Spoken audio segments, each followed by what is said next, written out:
Corona virus اس وقت پوری دنیا کو تقریباً اپنی لپیٹ میں لے رہا ہے، اور کچھ لوگوں کا یہ بھی خیال ہے کہ اس وائرس سے تقریباً 1 کروڑ لوگوں کے متاثر ہونے کا خدشہ ہے پوری دنیا سے۔ اور یہ چائنا سے شروع ہوا 1.5-2 ماہ قبل، اور اس وقت چائنا میں تقریباً 80,000 کے لگ بھگ لوگ متاثر ہوئے اس سے قبل 2003 میں چائنا کے اندر ایک وائرس آیا تھا، سارس نامی وائرس، سارس،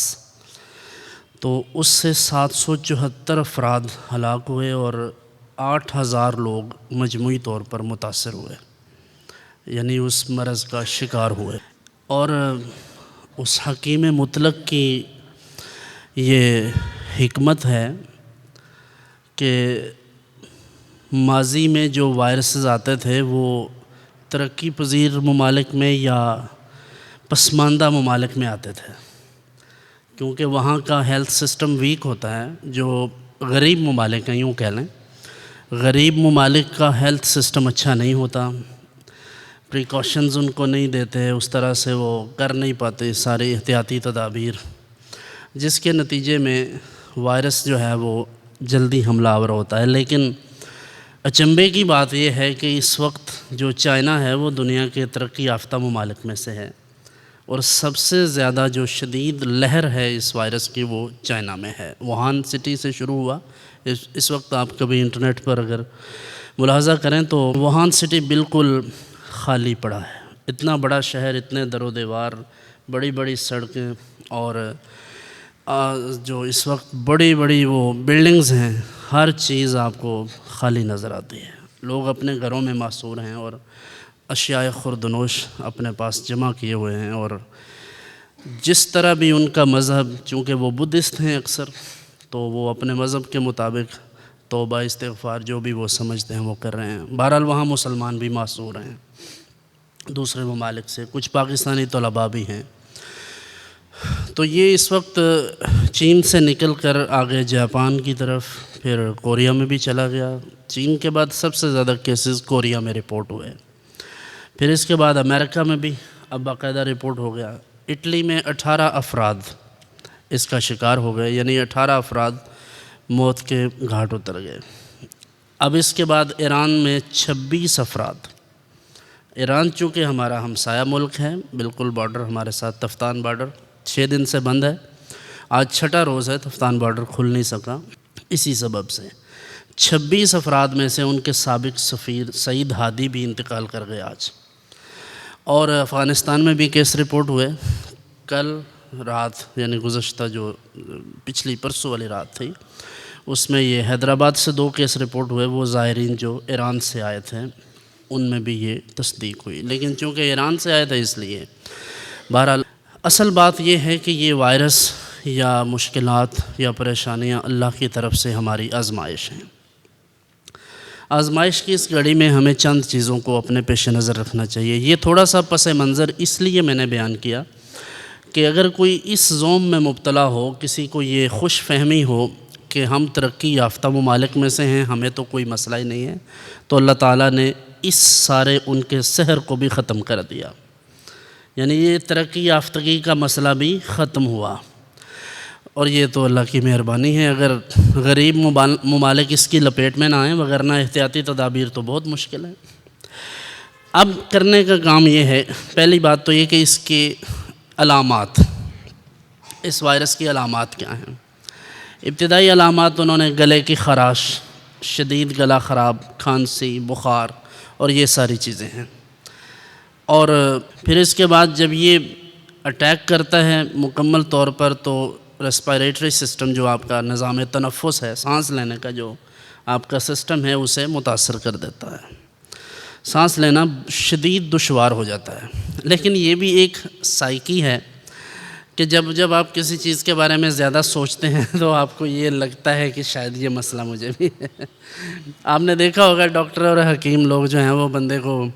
چونکہ جو کامن چیزیں ہوتی ہیں ان پر جب وہ بات کرتے ہیں تو ہر بندہ سمجھتا ہے کہ یہ بیماری تے مینوں بھی ہے، تو ایسا نہیں سمجھنا۔ کیونکہ یہ تو صرف احتیاطی تدابیر کے لیے یہ بات میں عرض کر رہا ہوں۔ ہاں البتہ جو مستقل طور پر ان دنوں جو انفیکٹڈ لوگ ہیں، انفیکشن زدہ ہیں، جن کو شدید زکام بخار ہے، انہیں چاہیے کہ ماسک کا استعمال کریں، چہرے پر ماسک وغیرہ استعمال کریں اور عام لوگوں سے تھوڑا الگ رہیں احتیاطاً، اور یہ بات حدیث سے ثابت ہے۔ رسول انور صلی اللہ علیہ وآلہ وسلم نے ارشاد فرمایا کہ مریض کو دوسرے لوگوں سے تھوڑا الگ رکھو۔ اور بھی کئی احادیث اس سلسلہ میں ملتی ہیں، جیسے طاعون کے بارے میں مسلم کی حدیث ہے، صحیح مسلم میں رسول انور صلی اللہ علیہ وسلم سے روایت کرتے ہیں حضرت اسامہ بن زید رضی اللہ عنہ کہ حضور اکرم صلی اللہ علیہ وسلم نے ارشاد فرمایا کہ طاعون جو ہے یہ اللہ کی طرف سے ایک عذاب ہے۔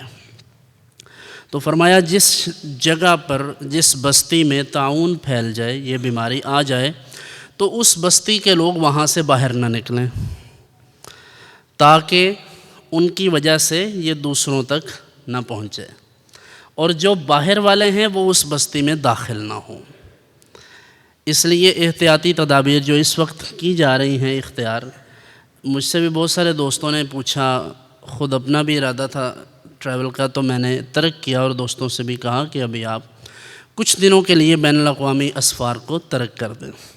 تاکہ حالات معمول پر آ جائیں، ایسا نہ ہو کسی مشکل، کیونکہ اور کوئی مشکل ہو نہ ہو، آپ کو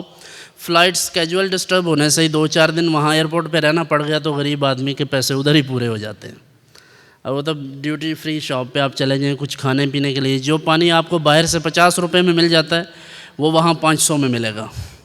تو ظاہر ہے جب روٹی کھانے کے لیے، سینڈوچ کھانے کے لیے یا کسی ایسی چیز کے لیے نکلیں گے تو یہ آپ کے 5-7 ہزار روپے ہمیں خرچ ہو جائیں گے ایک دن میں آرام سے۔ تو اس لیے بہتر یہ ہے کہ غیر ضروری سفر کو ترک کر دیا جائے۔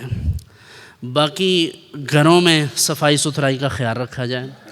کھانا اچھے طریقے سے، یہ ورلڈ ہیلتھ آرگنائزیشن جو چیزیں احتیاطی تدابیر جو بتا رہی ہے، میں وہ عرض کر رہا ہوں آپ سے۔ عالمی ادارہ صحت کی طرف سے جو دی گئی ہدایات ہیں وہ آپ کے سامنے میں رکھ رہا ہوں۔ یہ میں نے کافی ساری چیزیں سرچ کی تھیں، کچھ میں مضامین دیکھے، کچھ ڈاکٹر سے مشاورت، تو پھر میں اس میں سے جو خلاصہ ہے وہ آپ کی خدمت میں عرض کر رہا ہوں۔ تو ہاتھ وغیرہ صابن سے اچھی طرح دھوئیں، اچھے صابن سے دھوئیں، اور کھانا کھانے سے قبل بھی ہاتھ دھوئیں اور بعد میں بھی ہاتھ دھوئیں۔ یہ بھی وہ کہتے ہیں یہ تو اب کہتے ہیں، لیکن مخبر صادق صلی اللہ علیہ وآلہ وسلم 1400 برس پہلے فرما گئے۔ یہ ہے اسلام کی وہ خصوصیت، وہ ڈسٹنکشن جو اللہ تعالیٰ نے آج بھی واضح رکھا ہے، یہ خصوصیت ہے، ما بہ الامتیاز ہے اسلام کا۔ اچھا، اس پر ایک صاحب نے بڑا اچھا تبصرہ کیا تھا، انہوں نے کہا کہ اتنی صفائی ستھرائی کا خیال جو یہ ورلڈ ہیلتھ آرگنائزیشن کہہ رہی ہے، یہ سب سے آسان مسلمانوں کے لیے ہے، کیونکہ 5 وقت آپ نماز پڑھتے ہیں، تو ظاہر بات ہے کہ 5 وقت ہاتھ بھی دھوئیں گے، منہ بھی دھوئیں گے، کلی بھی کریں گے، اور یہ ناک میں بھی، والمضمضۃ والاستنشاق، وہ سارا آپ کریں گے۔ یہ سارا مسلمان ہی کر سکتے ہیں، ان کے لیے آسان ہے۔ اور اللہ کی حکمت دیکھیں آپ، جو کہتے تھے کہ یہ لباس ہمیں پسند نہیں ہے، یعنی یہ جو لباس ہے خواتین کو، مغربی ممالک والوں کو یہ لگتا تھا کہ یہ بہت بڑا بوجھ ہے خواتین کے لیے اور پردہ بہت بڑی رکاوٹ ہے، اس مالک نے سب کو مکمل پیک کر دیا ہے۔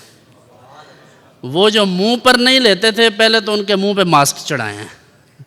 دیکھا کبھی آپ نے ان فوٹو کو؟ وہ جو سوشل میڈیا پر بھی دیکھتے ہیں آپ، اب آپ کا الیکٹرانک میڈیا بھی دیتا ہے، سب سے پہلے تو عورتوں کو نہیں، مردوں کے بھی منہ پر چڑھا دیے ماسک، سب منہ پیک کروا دیے۔ پھر اس کے بعد انتہائی اقدام یہ ہوا کہ سارے کے سارے پیک ہو گئے، ان کا پورا کاسٹیوم ہی الگ سے، وہ ایک مکمل لباس بن گیا باقاعدہ۔ تو یہ اللہ تعالیٰ کی حکمت ہے، دین اسلام پہلے سے ہی آپ کو پیک کر چکا ہے۔ ہمارے فقہا نے تو یہ لکھا ہے کہ آپ کی یہ جو ہڈی ہے گلے کی، یہ اگر نظر آ رہی ہو تو نماز مکروہ ہے، یعنی اتنا گلا ننگا ہو کہ یہ ہڈی نظر آئے یہاں، تو یہ وہ تعلیمات اسلامیہ جو 1400 برس، جنہیں لوگ بے وقوف اور جاہل لوگ فرسودہ کہتے ہیں، جو کہتے ہیں کہ یہ تو اسلام کی تعلیمات تو پرانی ہیں، اب دیکھیے زمانہ جتنا بھی جدت اختیار کر جائے سب کچھ حضور کے قدموں کی روشنی سے ہے۔ حضور علیہ الصلوۃ والتسلیم کے فرامین کو آپ دیکھ لیجئے، ایک ایک فرمان عالی شان کی وجہ سے آج دنیا قائم ہے۔ اب آپ کی یوں کہہ لیجئے کہ آپ کے عالمی ادارہ صحت آپ کو یہ کہنا چاہ رہا ہے کہ یہ رسول مختار صلی اللہ علیہ وسلم نے جو کچھ فرمایا ہے صفائی ستھرائی کے حوالے سے، بس وہ مان لو تمہاری بات بن جائے گی۔